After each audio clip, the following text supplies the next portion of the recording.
Allô tout le monde, je voulais juste faire une petite vidéo pour vous rappeler, pour rafraîchir la mémoire sur la matière qu'on a vue sur les fonctions quadratiques. Fait que je vais commencer par tracer un graphique, on l'a vu un peu vite au dernier cours.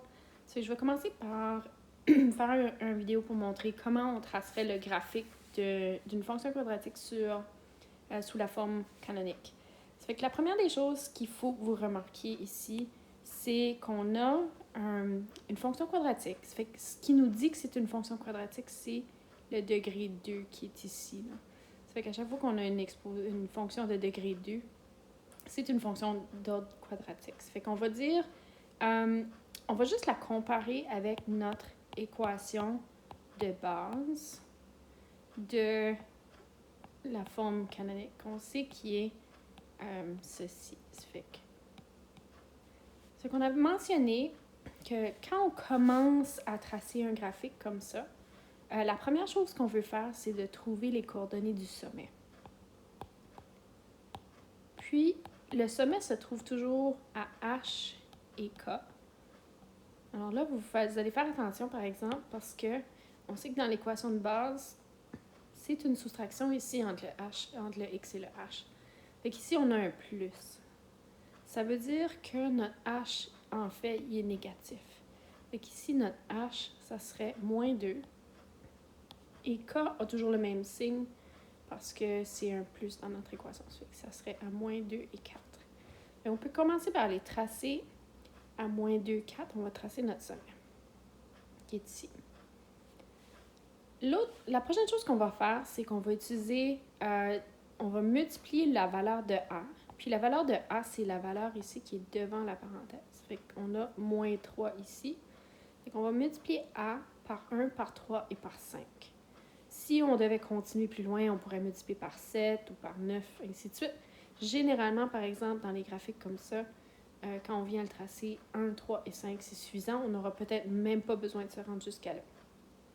Ça, je vais faire moins 3 fois 1, moins 3 fois 3 et moins 3 fois 5. Ça fait que si je fais ça, ça me donne moins 3, moins 9 et moins 15. On n'aura probablement pas besoin du moins 15 ici. Là. Quand je trace mon graphique, je vais commencer par le sommet. Ça fait que je vous avais mentionné, là, c'est une bonne idée de mettre son crayon ou mettre son doigt sur le sommet. Puis on va toujours bouger de une unité vers la droite à partir du sommet. Et ensuite, on va descendre ou monter, dépendant du signe. Ici, le signe moins nous indique qu'on va descendre de 3 unités. Donc, on va partir du sommet ici, on va aller de une unité vers la droite, on va descendre de 3 unités. Ça fait que notre prochain point, il est ici. On fait la même chose de l'autre côté. Ça fait qu'à partir ici du sommet, on va de une unité vers la gauche et on descend de 3 unités. Nos prochains points sont là.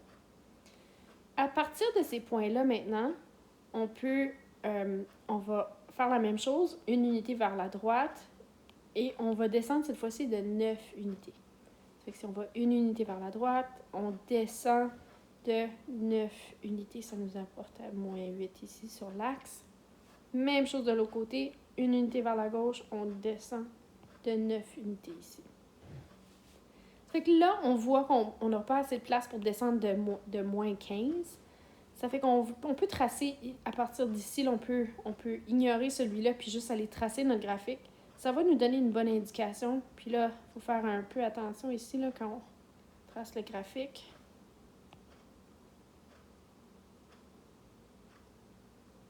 Comme ça. Puis là, je voudrais le continuer, là. Continuer mes courbes, là. Ici, ça devrait être plus difficile à dessiner sur la tablette, là. Ça devrait continuer comme ça. Là, on a tracé notre graphique, puis à partir de ça, on peut trouver toutes sortes d'autres informations. On peut regarder, par exemple, les valeurs qu'on veut trouver habituellement. Nos valeurs habituelles, on peut regarder à notre domaine.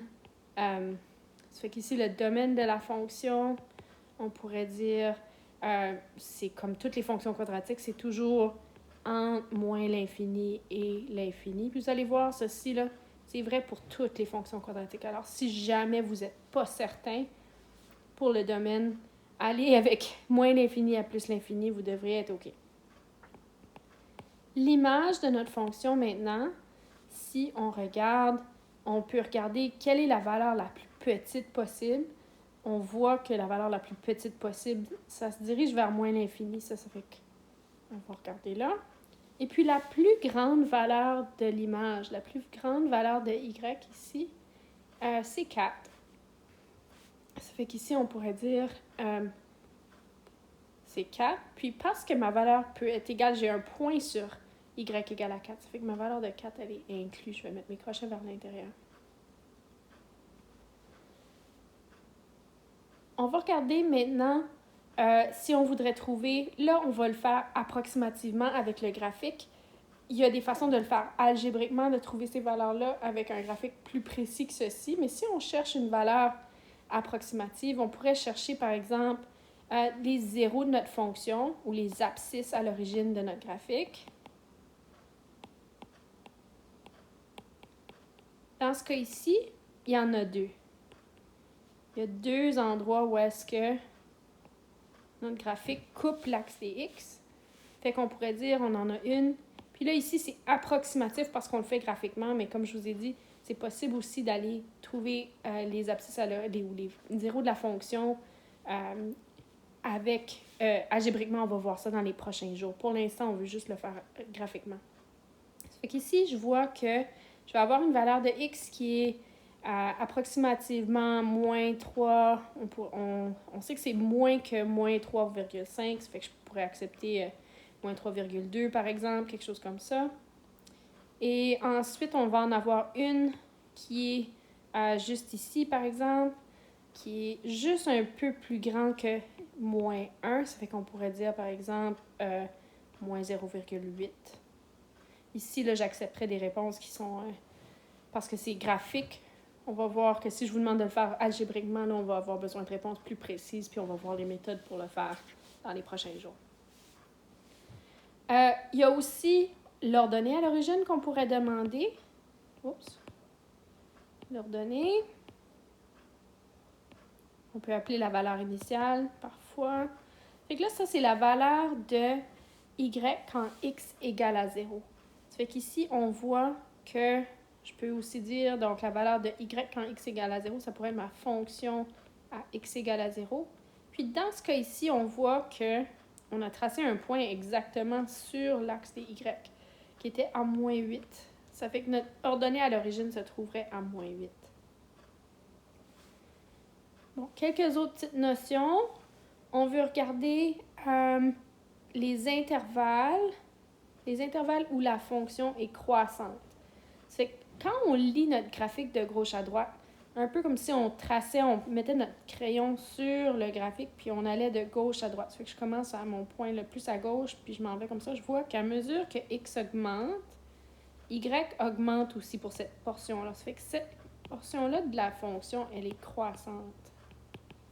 Elle augmente. Ça veut dire qu'à mesure que x augmente,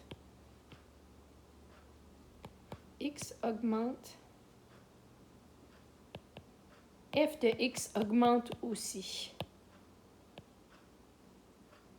Puis ça, on voit que la fonction croissante, on va appeler ça la fonction croissante, ça va être partout entre moins l'infini et mon axe de symétrie. C'est vrai, on n'a pas parlé de l'axe de symétrie. L'axe de symétrie, c'est la valeur de x, c'est l'équation de x. Ou est-ce que si on pliait sur cet axe-là, les deux côtés de la parabole seraient un par-dessus l'autre. C'est exactement symétrique là-dessus. Puis on voit que cet axe de symétrie-là ici, il se trouve à x égale à moins 2. Ça fait que c'est ça ici, c'est ça qui va délimiter où est-ce que notre fonction change de croissante à décroissante. Fait qu'ici, je vais dire jusqu'à moins 2. Puis parce qu'à moins 2 exactement, ma fonction, elle n'est ni croissante ni décroissante. Elle est comme, il y a un point où est-ce qu'on change de direction. Je vais mettre que mon moins 2 n'est pas inclus ici. Puis, à partir de l'autre côté de cet axe-là, à mesure que x augmente, on voit que x continue d'augmenter. Ce qui arrive à ma fonction, c'est que y diminue ou la fonction diminue. Ça fait que ma fonction, elle est décroissante pour mes valeurs entre moins 2 sans inclure le moins 2 parce que c'est un point où est-ce que ça change de direction, et l'infini.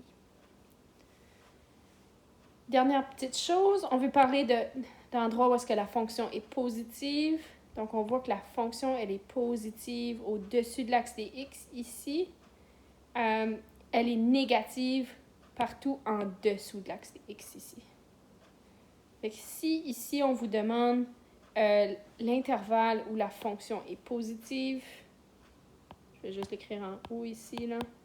Fonction positive, c'est toutes les valeurs entre mes deux abscisses à l'origine ou mes deux points ici sur la droite.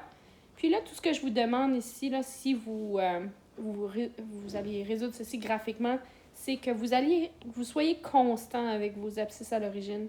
Fait qu'on a dit que j'accepterais plusieurs valeurs ici, là, mais soyez constant. Ça fait que si vous avez mis moins 3.2 pour l'abscisse à l'origine ici, mettez pas moins 3.3 pour la région où est-ce que la fonction est positive et négative. Alors, la fonction positive, c'est entre les deux abscisses ici où est-ce que notre fonction se trouve au-dessus de l'axe des x. Fait qu'on va avoir entre ce qu'on a mis comme nos deux valeurs, qui est moins 3,2 et moins 0,8, notre fonction est positive.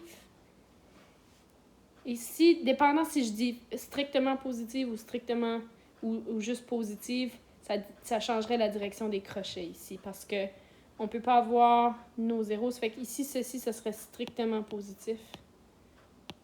Tandis que si on avait juste positif, les crochets seraient vers l'intérieur. Et la fonction est négative des deux côtés ici. On a là, cet intervalle-là et cet intervalle-là. Mon graphique commence à être gribouillé un peu, là. Ça fait que si je suis constante avec mes abscisses à l'origine, je vais dire que ma fonction est négative entre moins, ou strictement négative, entre moins l'infini et moins 3,2. Et aussi entre moins 0,8 et l'infini. Bon, je sais que c'était long un peu comme vidéo, là. Si vous avez d'autres questions, n'hésitez pas à m'envoyer un message sur Teams, puis je vais essayer de vous répondre du mieux possible ou je vais répondre quand vous reviendrez à l'école. Bonne soirée!